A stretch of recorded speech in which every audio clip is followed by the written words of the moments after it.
Can you just walk us through, finding out you were going to get into the game and then the whole at bat there? Yeah, so they had been talking to me for the last inning or so, to get ready, might come in. And, they kind of just told me when Davis is in the hole, you're going to hit here. And then, yeah. And the at bat?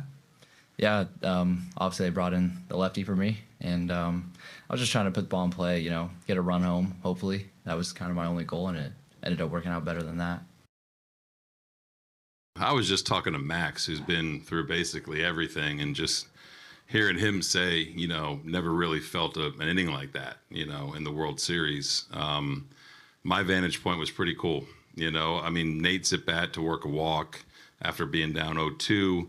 Himmy gets the hit, and then, I'm trying to force a lefty there. It's one out. You trust Barge to have a good approach to hopefully hit a sac fly. Then you get Vladdy against Banda. And Barge, man, he didn't budge. He was ready to go and hit a mistake pitch. So that was a little bit more than what we could have hoped for. But that inning, to watch those guys navigate that was pretty cool.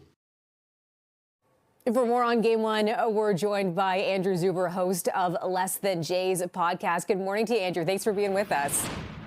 It is my pleasure to join you after a World Series win. That is what a fabulous conversation we get to have right now. Let's start with that grand slam. Addison Barger just taking advantage of that moment.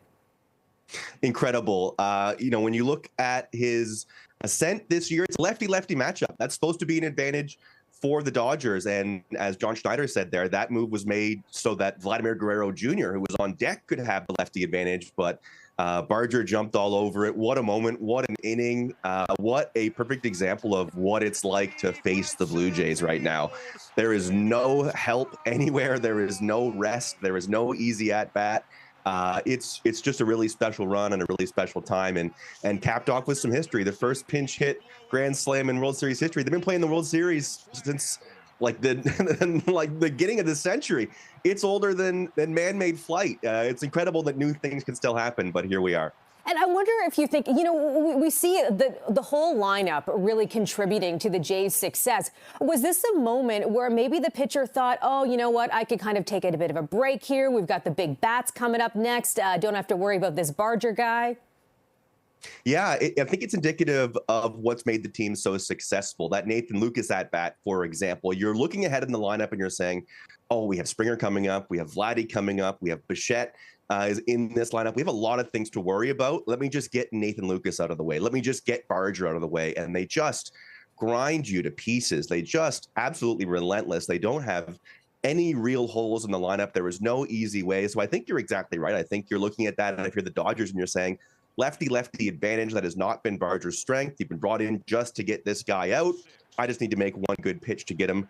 And he leaves it over the plate. And Addison Barger swings the bat harder than just about anybody in baseball. And when he makes contact, that ball can go an awful long way, as you saw.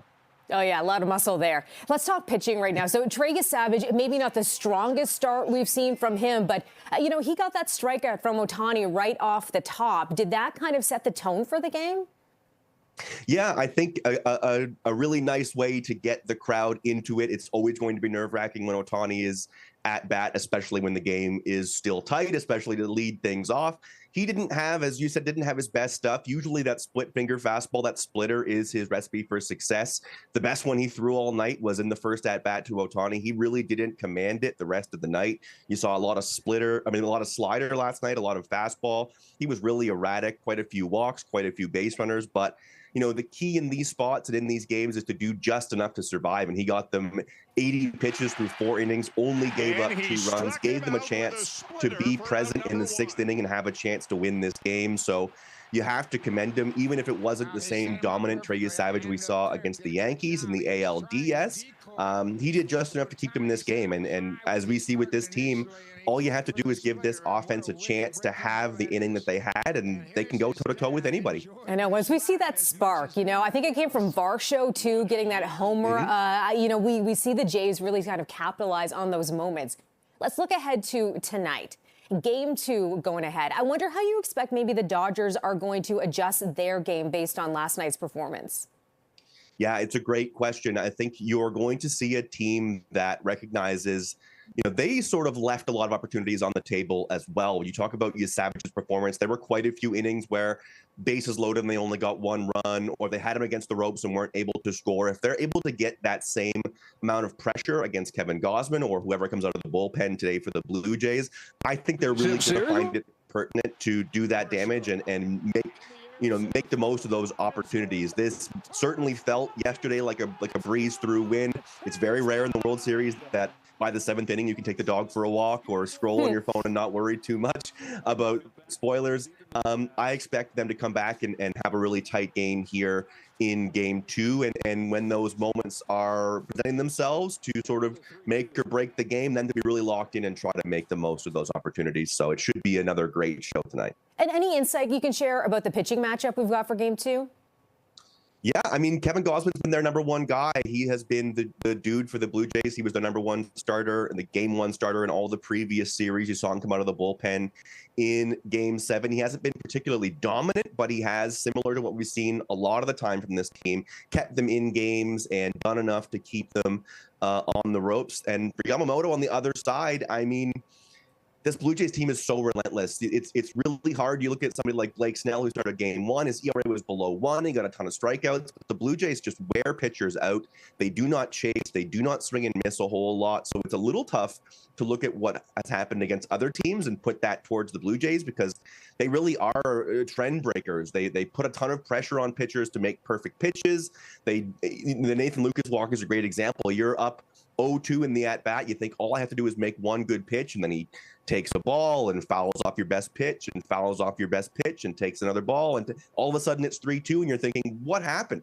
4 pitches ago, I was ahead in this at-bat. So I think the approach, no matter who's in the game for the Blue Jays, remains the same. Grind it out, take as many pitches as you possibly can, and get to that Dodgers bullpen, because that is the big weakness in this team. Andrew Zuber, host of the Less Than Jays podcast. Thanks so much for being with us this morning. My pleasure. Anytime. All right, let's talk more sports now. After performing at the Grey Cup last year, the Jonas Brothers are here this weekend for a special performance at Game 2 of the World Series.